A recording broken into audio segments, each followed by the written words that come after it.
Chapter 79 Those who yearn. By those angels, who pull out the souls of the disbelievers and the wicked, with great violence. By those angels, who gently take out the souls of the believers. And by those that swim along, that is angels or planets in their orbits.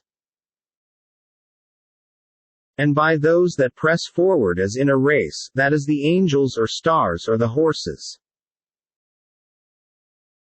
And by those angels who arrange to do the commands of their Lord, so verily, you disbelievers will be called to account. On the day, when the first blowing of the trumpet is blown, the earth and the mountains will shake violently, and everybody will die. The second blowing of the trumpet follows it, and everybody will be resurrected. Some hearts that day will shake with fear and anxiety. Their eyes will be downcast. They say, "Shall we indeed be returned to our former state of life? Even after we are crumbled bones?" They say, "It would in that case be a return with loss." But it will be only a single zajra shout, that is, the second blowing of the trumpet. See verse 37-19.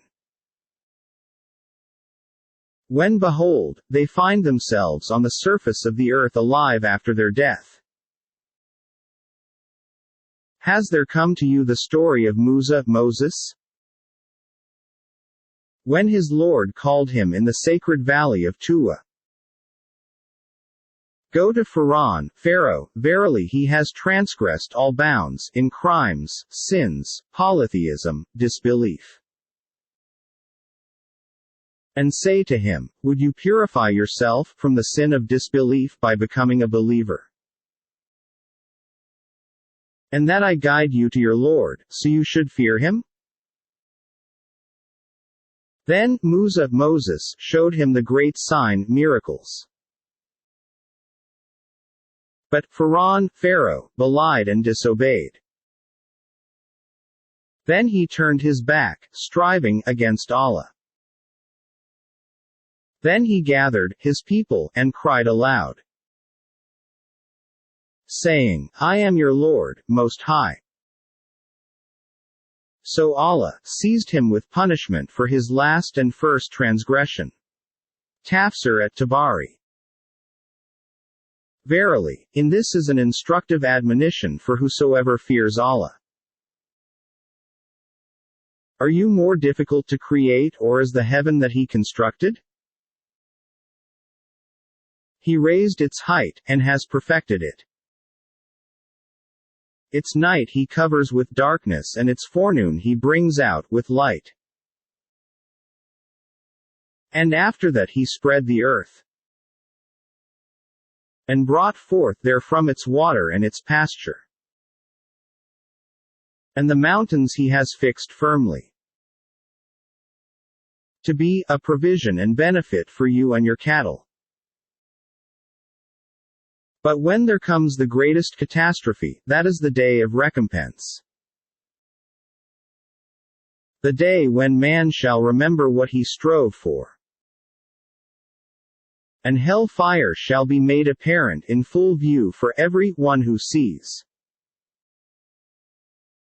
Then for him who transgressed all bounds, in disbelief, oppression and evil deeds of disobedience to Allah, and preferred the life of this world, by following his evil desires and lusts. Verily, his abode will be hell fire. But as for him who feared standing before his Lord, and restrained himself from impure evil desires and lusts, verily, paradise will be his abode. They ask you, O Muhammad, peace be upon him, about the hour, when will be its appointed time? You have no knowledge to say anything about it. To your Lord belongs the knowledge of the term thereof. You, O Muhammad, peace be upon him, are only a warner for those who fear it. The day they see it, it will be as if they had not tarried in this world except an afternoon or a morning.